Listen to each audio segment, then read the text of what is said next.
Hello and welcome to my channel. In this video we will be looking at AQA Alevel Psychology 2018 Paper 1 Exemplar Answers for Attachment, which you need to know for AQA Alevel Psychology. I hope you enjoy this video and find it helpful. Let's get started. Please note that these answers have been produced with knowledge of the mark scheme but have not been approved by the mark scheme themselves. There are 3 assessment objectives, AOs, in psychology. In this video they are color-coded. AO1 Knowledge, purple. AO2 Application, blue. AO3 Evaluation, red and green. Question 1. State 2 effects of institutionalization. 2 marks. Mental retardation, low IQ and delayed language development. Question 2. Outline how Lorenz and Harlow studied attachment using animals. 6 marks. Lorenz, 1935, conducted a field experiment on animal study to investigate whether imprinting influences attachment behavior in animals. Lorenz, 1935, randomly divided 12 fertilized goose eggs. Half were hatched with the mother goose in their natural environment, control group, where the first moving object they saw was their mother, and the other half were hatched in an incubator where the first moving object they saw was Lorenz, experimental group. He then marked the geese to distinguish between the groups and mixed the groups together to see who they would follow. The behavior of all goslings was recorded. Lorenz varied the time between birth and seeing a moving object so he could measure the critical period for imprinting. He found that the incubator group followed Lorenz whereas the control group followed the mother goose. Birds who imprinted on humans would then later in life, once matured, only attempt to mate with humans. He concluded that the gosling's behavior was a result of imprinting, whereby bird species that are mobile from birth attach to and follow the first moving object they see. This only occurred if the animal was exposed to a moving object during a critical period, which was found to be within the first 2 days of the life, although strongest imprint is 13 to 16 hours after birth, and was irreversible once established. If imprinting does not occur within that time, Lorenz found that chicks did not attach themselves to a mother figure. In a follow-up study, Lorenz investigated the relationship between imprinting and adult mate preferences. He found that birds that imprinted on a human would later display courtship behavior towards humans. In a case study, Lorenz, 1952, described a peacock that had been reared in the reptile house of a zoo where the first moving objects the peacock saw after hatching were giant tortoises. As an adult, this bird would only direct courtship behavior towards giant tortoises. Lorenz concluded that imprinting had an impact on mate pretenses, sexual imprinting. Harlow, 1958, conducted a controlled environment experiment on animal study to investigate whether contact comfort plays a crucial role in attachment formation. 8 baby rhesus monkeys were separated from their mothers as soon as they were born and raised in isolation cages where they were introduced to 2 model surrogate mothers. One was a wire mother while the other was a cloth-covered mother.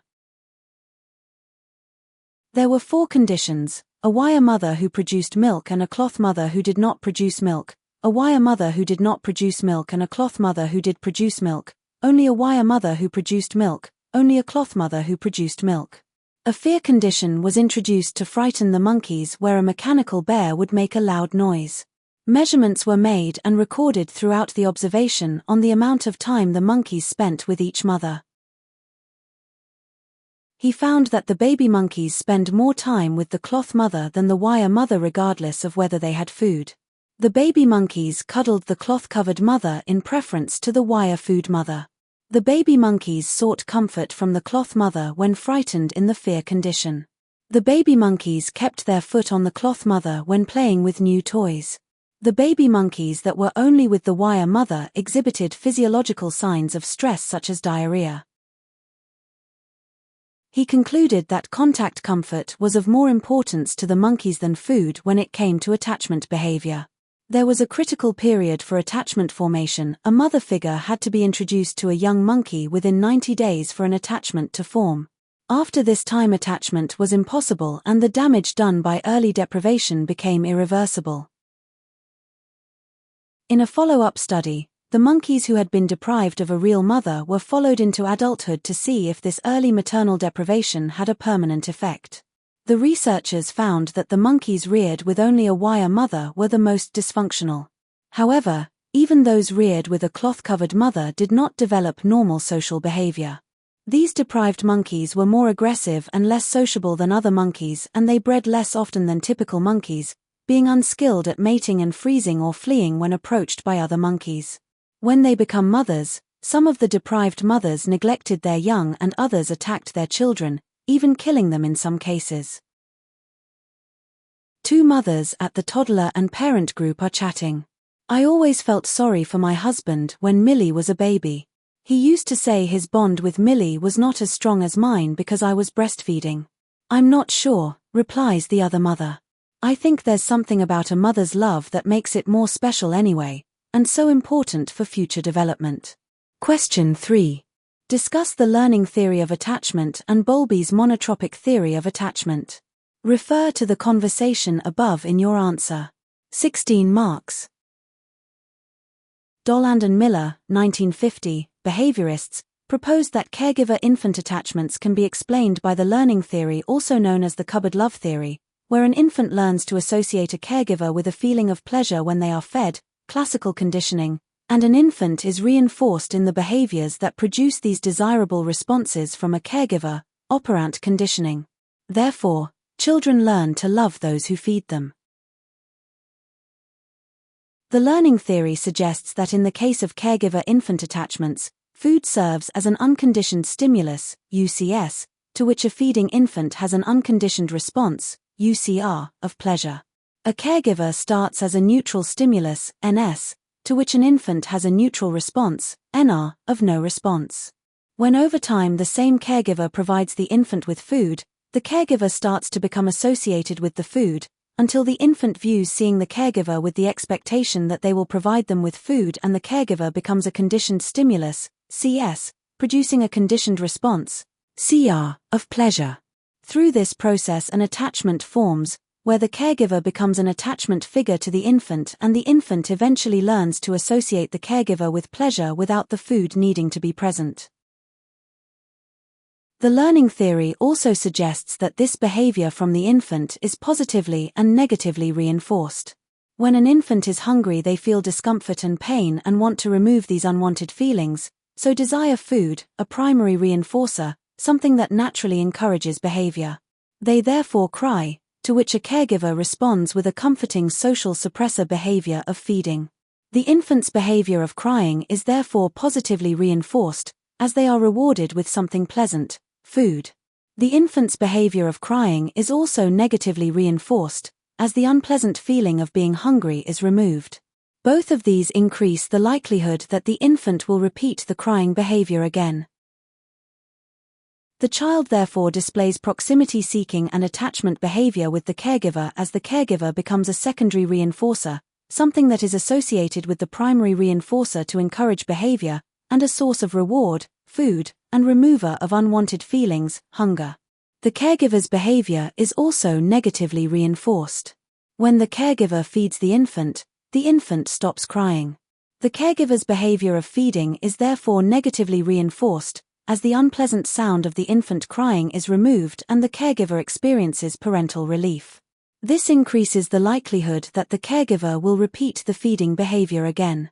This reinforcement is a two-way mutual process, which strengthens the attachment between caregiver and infant. The first mother's view is consistent with the principles of learning theory. Her bond with her daughter is based on breastfeeding food. The husband's bond with Millie is not as strong as she has not formed an association with her father and pleasure. A limitation of the learning theory as an explanation of attachment is that it is contradicted by human research. Schaefer and Emerson, 1964, found that the majority of infants tended to form their primary attachment with their mothers, who was most responsive to the infant's needs, regardless of whether she was the one who fed them, and therefore an infant's primary attachment figure is not always the person who feeds them. They also found that 39% of the infants were not attached to the person primarily involved in their physical care. This is a limitation because it suggests that the learning theory's focus on food as the primary driver of attachment is contradicted by human research, as shown in the study by Schaefer and Emerson, 1964. Their findings indicate that infants form their primary attachment with individuals who are most responsive to their needs, not necessarily the ones who provide food. This challenges the notion that feeding alone is the key factor in forming attachments, highlighting the importance of emotional responsiveness and care in attachment relationships. A limitation of the learning theory as an explanation of attachment is that it suggests that infants play a relatively passive role in the development of an attachment, simply responding to associations with comfort or reward. However, Feldman and Eidelman, 2007, found that babies take a very active role in the interactions that produce an attachment.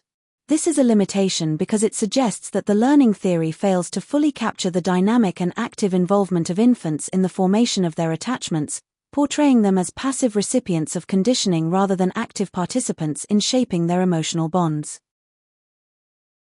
Bowlby, an evolutionary theorist, was heavily influenced by animal studies, e.g. Harlow, 1958, and Lorenz, 1935, which led him to reject learning theory and propose an evolutionary explanation, known as Bowlby's monotropic theory.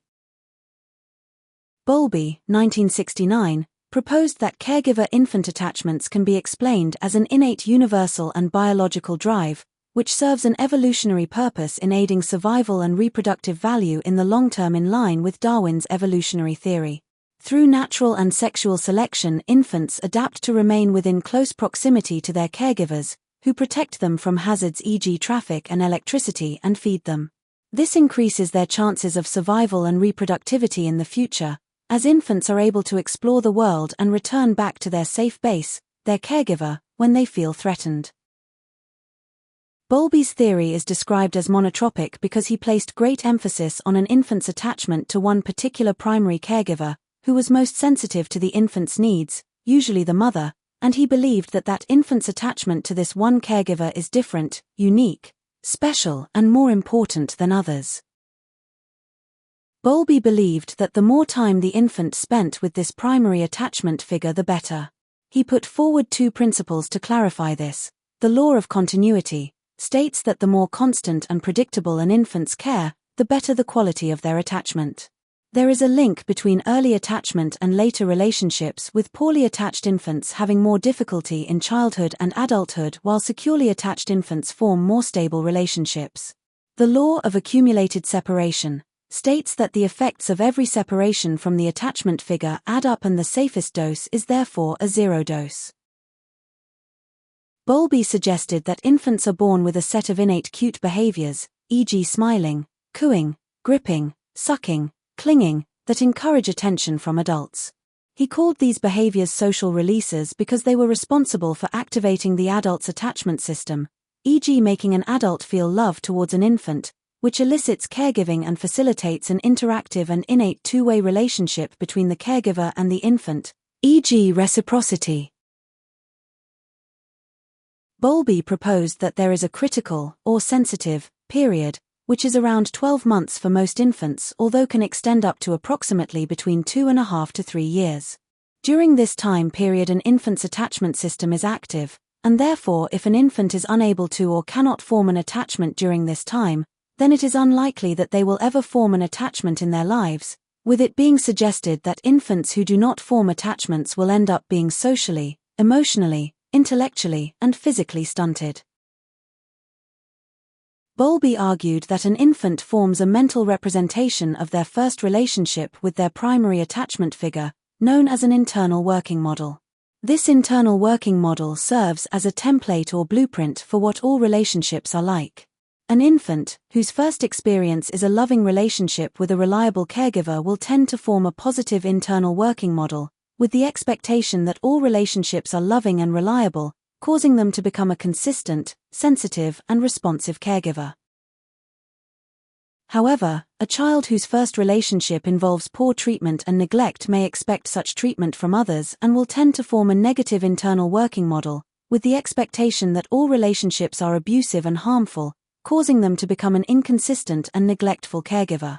Depending on what type of internal working model the infant forms, this will affect the infant's later ability to make friends and be a parent. This also provides the infant with an insight into their caregiver's behavior and some level of influence, so a relationship can form between the two.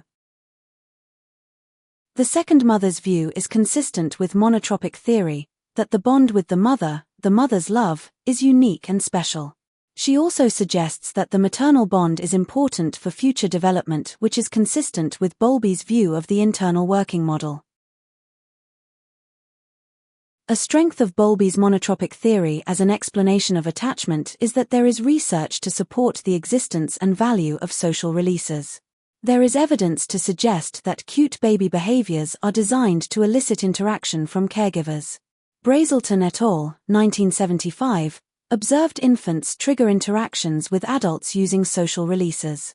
The researchers then instructed the infant's primary attachment figures to ignore their infant's social releases. Infants, who were previously shown to be normally responsive, became increasingly distressed and some eventually curled up and lay motionless.